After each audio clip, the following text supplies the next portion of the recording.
हे जेव्हा कळतं ना आपल्याला, तेव्हा आपल्या लक्षात येतं की जिंदगी और कुछ भी नहीं तेरी मेरी कहा. आणि मग दोन दोन जो पल की जिंदगी है आपण म्हणतो तसं प्रकार. मग आता विचारांच्या पेरणीमध्ये हे जर सुरुवात आपण अशी केली महाराजांच्या बाबतीमध्ये, तर महाराज नेहमी असं पण सांगतात की अरे माझे जे आवडते शिष्य होते, अतिशय अधिकारी शिष्य होते, त्यांच्या कहाण्या तरी तुम्ही किती काळ समजावून घेणार. ऐकली कहाणी, मग त्या कहाणीमधनं जे सारांश तुम्हाला काढायचा आहे तो तुमच्या पद्धतीने, तुमच्या अकलेने, तुमच्या साधनेने जर तुम्ही काढत असाल तर त्यात गैर काही नाही. पण तो सारांश, ते सार तत्व त्या कहाण्यांमधनं असं काही काढा एक्स्ट्रॅक्ट, की त्याच्यामध्ये तुमचं अस्तित्व मिसळल्यानंतर एक फार मोठी वेगळी कहाणी घडू शकते. आणि तो कहाणीचा लेखकच असल्यामुळे, लेखणी त्यांच्याच हातात असल्यामुळे, आपण ज्या कहाण्या निर्माण करतो त्या कहाण्या दुसऱ्यांसमोर आदर्श म्हणून ठेवण्यामध्ये सद्गुरूला जो काही आनंद असतो त्याला परिसीमा नसते. मग हे उत्तरदायित्व जर आपण सांभाळायचं म्हटलं, महाराजांनी आपल्यावर सोपवलेलं, तर आपण त्या सगळ्या गोष्टींना पात्र आहोत का ह्याचा आधी विचार करावा लागतो. म्हणजे तुम्ही त्या पात्रतेची कसोटी पार करू शकता का? तुम्हाला पासिंगला जर 35% किंवा 50% मार्क अपेक्षित असतील तर तेवढे तरी तुम्हाला ते मिळाले आहेत का? ह्याचा विचार केल्यानंतर जर आपल्याला काही कमी जास्त आढळलं तर सुधारणेला वाव जरूर आहे. कारण का, मनुष्याच्या आयुष्याचा अर्थच असा आहे की मनुष्य हा नेहमी अपग्रेड होणारा प्राणी, आणि त्यांनी स्वतःला अपग्रेड करावंच करावं, साधकांनी तर करावंच करावं. आणि म्हणूनच सुधारणेला वाव आहे. जरी आता नापास झालात तरी सुद्धा एक मार्क जरी आणखीन पदरात पडला तरी काठावर पास तर व्हालच का. पर्सेंटेजला इथे किंमत नाहीये. तुम्हाला 90% मिळाले का 98% मिळाले त्याला किंमत नाहीये. तुम्ही पास होता की नाही. परीक्षेत पास होणं, ते जे निकष आहेत मार्कांचे, त्या मार्कांना प्राप्त करून पास होणं ह्याच्यातच मोठं केवढं तरी सुख दडलेलं आहे. कारण आपण नेहमी जाणार आहोत कोणाकडे? सद्गुरूंकडे. सद्गुरूंच्या परीक्षेला उतरणार आहोत. मग तेव्हा ती तेरी मेरी कहाणी लिहिली जाईल ना त्याच्यामध्ये. नाहीतर असं आपण केव्हाही जर म्हटलं शंकर महाराजांच्या समोर धनकवडीला जाऊन, एक प्यार का नगमा आहे कोणतरी गाणं म्हणेल हे त्याच्यात. मग ते फक्त महाराजांना ऐकवण्यासारखं गाणं असेल, त्याच्यामध्ये खरंच तेरी मेरी कहाणी त्याला लिहायची आहे का जो म्हणतोय तो, त्याला माणसाला, इथे महाराज जे गाणं म्हणतात त्याला नाही म्हणत आहे. तर त्या माणसाला ती तेरी मेरी कहाणी लिहायची आहे का? त्याच्यावर सगळा खेळ अवलंबून आहे. तर हे या पद्धतीचं जे विचारधन आहे, आपण म्हणतो याला विचारधन, काही जण नाक मुरडतील, याला काही विचारधन म्हणत नाही. पण नाक मुरडण्याच्या आधी जरा विचार करून बघावा याला विचारधन म्हणावं का नाही म्हणावं. आणि ते म्हटलं तुम्ही तर तुम्हाला त्याच्यातला गूढार्थ कळेल. आणि महाराज हे गाणं म्हणतायत हे मी स्वतः कानाने ऐकलेलं आहे, 1-1.5 वर्षापूर्वीची गोष्ट आहे. मी तारीखवार काही लिहून ठेवलेलं नाही, कारण अशा गोष्टी जेव्हा घडून जातात ना, तेव्हा तारीखवार कुठल्याही गोष्टीची नोंद, डायरी आपण बाळगत नाही. ते आपण सांगू शकतो की अमुक एक साधारणपणे 1-1.5 वर्षापूर्वी घडलेली गोष्ट.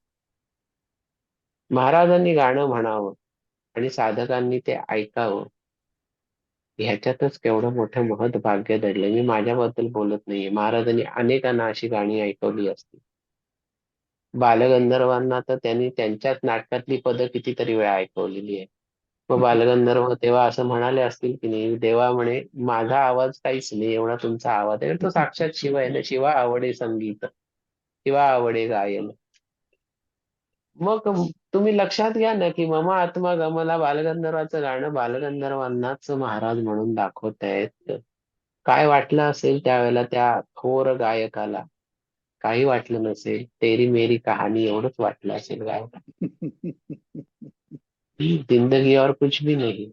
हेच महाराजांना बालगंधर्व म्हणाले असतील, पण बालगंधर्वांच्या काळात हे गाणं नव्हतं सिनेसंगीत, पण तरी सुद्धा भाव तोच होता की जिंदगी ह्याचपेक्षा आयुष्यात काय पाहिजे? आपला सद्गुरू आपल्याला आपल्याच व्यवसायातली गाणी म्हणून दाखवतोय. आपण जे मनोरंजन करतोय लोकांचं. हे जे आहे ना, हे सगळं जे मांडलेलं आहे ना, ते चित्र मांडलेलं आहे. चित्रातलं हे रंगकाम आहे. ते गाणं महाराजांनी म्हणावं, त्या गाण्यामधल्या भावार्थाचं दृश्य तुमच्या डोळ्यासमोर उभं करावं, ह्याच्यामधला जो आनंद आहे, तो ज्याचा त्यांनी अनुभव घ्यावा. मी घेतलाय. पण तुम्हालाही तो अनुभव येईलच, कारण महाराज काय असं म्हणत नाही की नाही नाही, फक्त मी त्यालाच गाणं म्हणून दाखवतो, तुम्हाला काही नाही. असं नसतं. महाराजांची लहर आहे. कारण शिव हे लहरी दैवत असल्या कारणाने त्यांची लहर कधी फिरेल, त्यांची मर्जी कोणावर होईल आणि कोणावर न जाईल, ह्याचं गणित तुम्ही आम्ही कोणीही मांडू शकत नाही. या कारणास्तव मी असं म्हणेन की जी विचारधारा जी आहे महाराजांची, ही काय फार मोठी सिक्सर डोक्यावरनं जाणं किंवा तत्वज्ञानातलं गूढार्थी गूढ समजावून सांगणं, अशातलाही भाग नसतो. साध्या साध्या गोष्टींमधनं खूप काही महाराज सांगत असतात. तुझ्या क्षणभंगूर आयुष्याला ते तू लावून बघ. तुझ्या क्षणभंगूर आयुष्याला म्हणजे दो पल की जिंदगी आहे, त्याला ते लावून बघ. तर त्याच्यात वय तुझं काही असेल, उरलेलं वय चोरलंच जाणार आहे.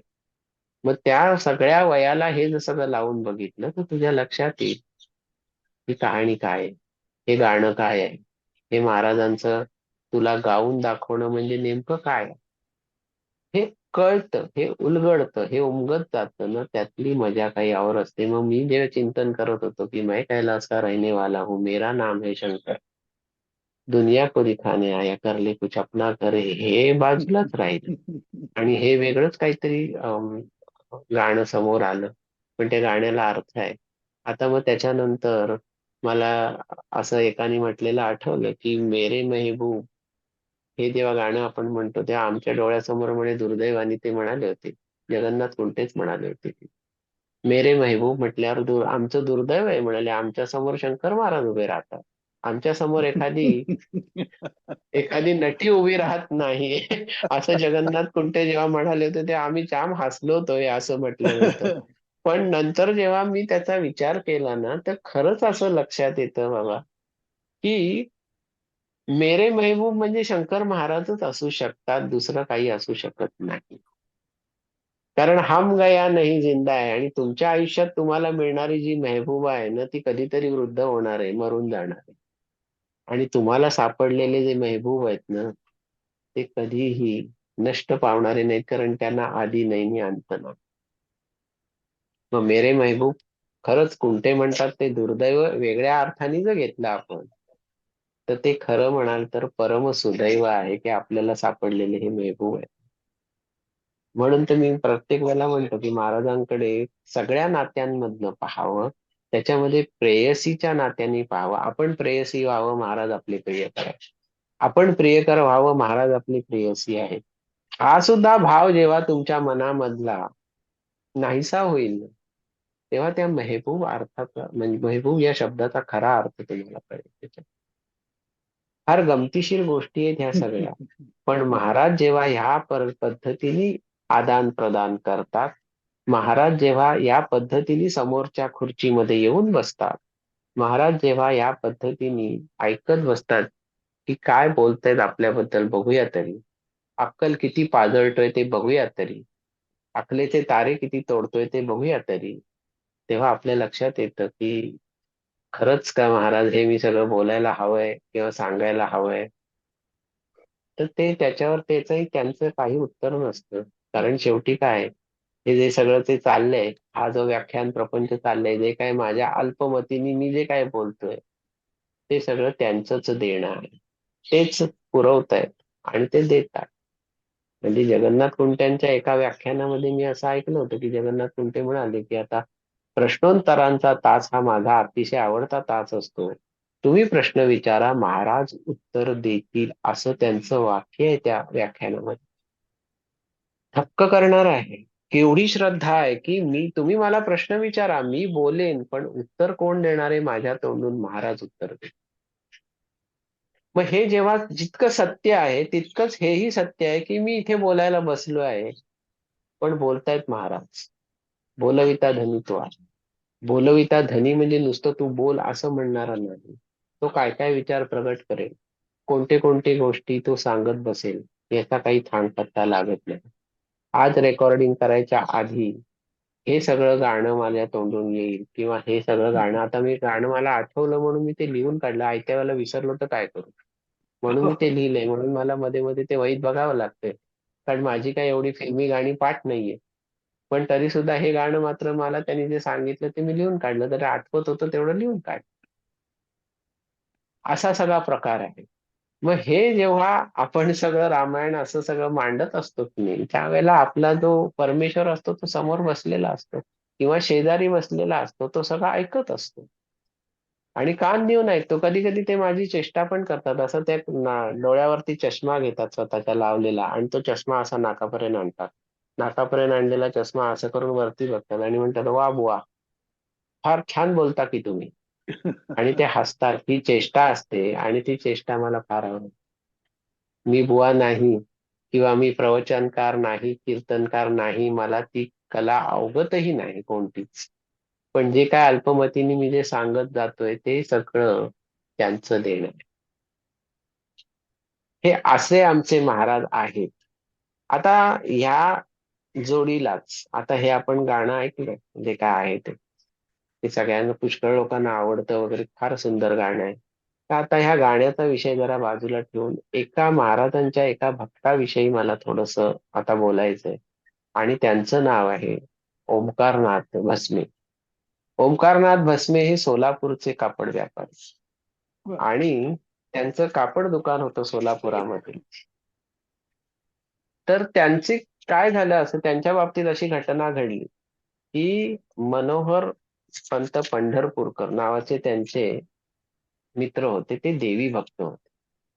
तर ते ओंकारनाथ भस्म्यांना एक दिवशी म्हणाले की इथे शुभराय मठात, आता सोलापुरातलीच ही मंडळी, शुभराय मठामध्ये एक अतिशय काय म्हणतात त्याला, महान सत्पुरुष येणार आहेत, तर त्यांच्या दर्शनाला तुम्ही याल का?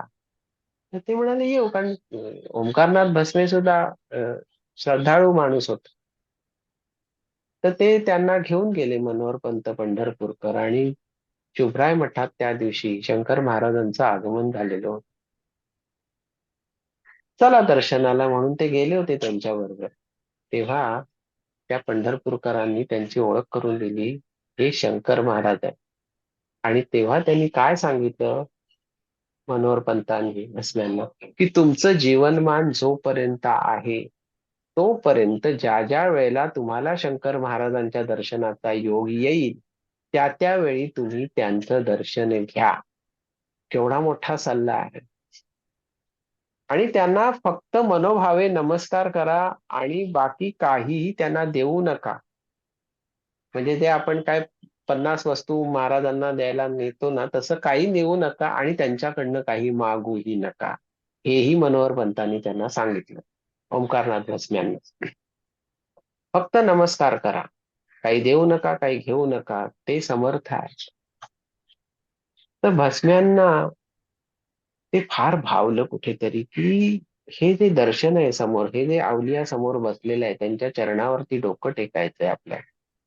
भस्म्यांनी त्यांच्या चरणावरती डोकं टेकलं तेव्हाच दिव्य आनंदाच्या लहरी त्यांच्या अंतरंगात उसळल्या. त्यालाच आपण मगाशी म्हटलं तसं मौजो की रवानी. आणि तेव्हाच भस्म्यांना उलगडलं की जिंदगी और कुछ भी नहीं तेरी मेरी कहाणी आहे. ते एका भेटीतच सगळं उलगडलं. मग महाराजांनी काय केलं? महाराजांनी उजव्या हाताचे जोरात थप्पड त्यांच्या पाठीवरती, आपण म्हणतो ना पाठीवरती दणदण थाप मारावी, कारण भस्म्यांचं डोकं त्यांच्या चरणावर आहे महाराजांच्या. पाठ वाकलेली आहे त्याच्यावर त्यांनी तो धक्का मारला पाठीवरती आणि त्यांना काय सांगितलं, अरे तुझं आयुष्यमान जोपर्यंत आहे तोपर्यंत जेव्हा जेव्हा वेळ होईल तेव्हा माझ्या दर्शनाला येऊ नको. उद्यापासून रोज येत जा. सद्गुरू सांगते पहिल्या भेटीमध्ये.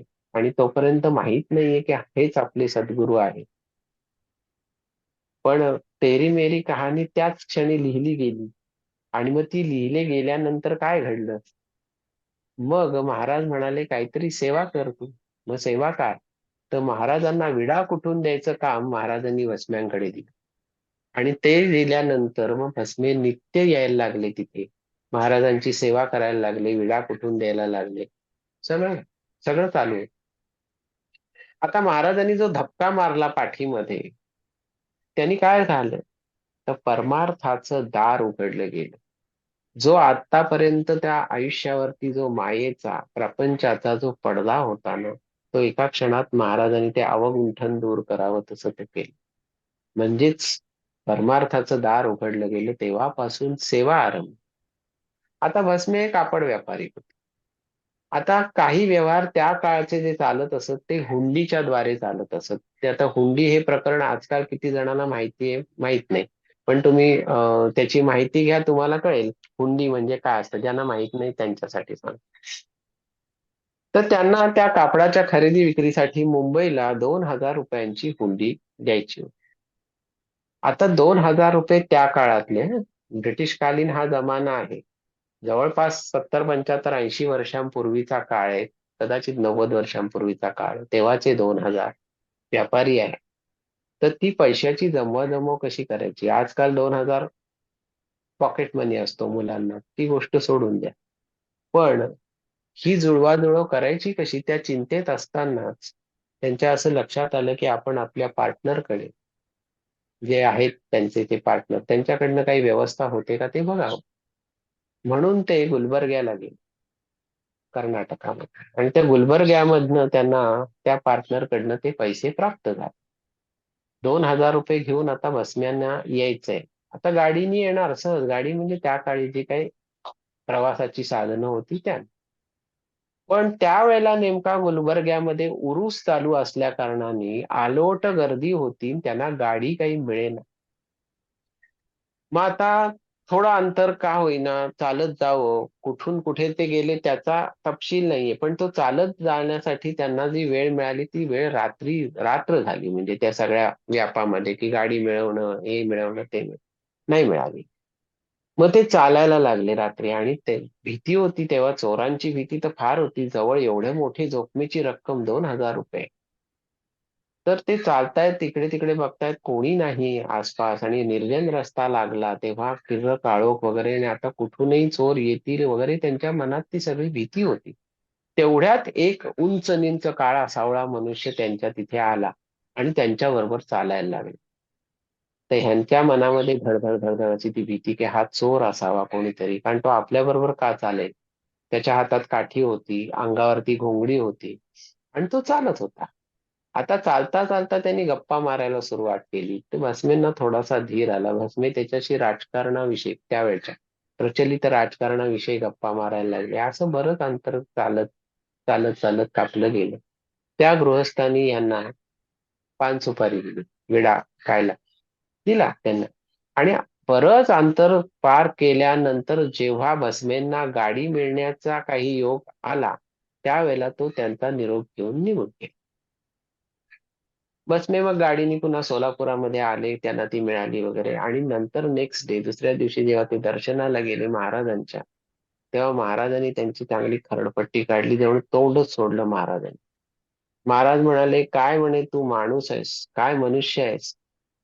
अरे तुझ्या रक्षणासाठी, तुझ्या सोबतीसाठी मी प्रत्यक्ष पांडुरंगाला पाठवलं होतं. त्याला तू चोर समजलास. त्याच्याकडनं पानसुपारी घेतलीस. त्याच्याशी राजकारणाच्या गप्पा मारल्यास. पण मनामध्ये भाव काय होता? हा चोर आहे. हा आपले 2,000 रुपये घेणार. आणि त्यानेच तर तुझी सोबत केली त्या पांडुरंगाने आणि तुला सुरक्षित ठिकाणी पोहोचवल्यानंतर, तुला गाडी मिळाल्यानंतर तो निघून गेला पंढरपूरला. हे जेव्हा ऐकलं तेव्हा प्रज्ञेचा जो स्तर आहे माणसाच्या, तो पटकन असा प्रज्वलित झाल्यासारखा जागृत होतो. आणि भस्म्यांना वास्तव कळून आलं की अरे काय ही गुरुमाऊली आहे की आपल्या संरक्षणासाठी त्यांनी पांडुरंगाला पाठवावं आणि आपण त्याच्यावरती संशय घ्यावा. आता का नाही संशय घेणार सांगा तुम्ही? मनुष्य स्वभाव आहे. खिशामध्ये द्रव्य आहे आणि ते द्रव्य सांभाळायचंय. चोराचिरटांची भीती आहे. निर्जन रस्ता आहे, रात्र आहे. अशा वेळेला डोक्यामध्ये दुसरा काहीच विचार असू शकत नाही की ह्या पैशांच्या रक्षणाशिवाय दुसरा काही विचार असू शकत नाही. आणि जेव्हा शंकर महाराज असे चमत्कार घडवतात, त्यावेळेला त्या चमत्कारांच्या पाठीमागे तुमची कोणतीही अक्कल लागू शकत नाही, चालू शकत नाही. हे तर आधीच पेरून ठेवलेलं असतं महाराजांनी.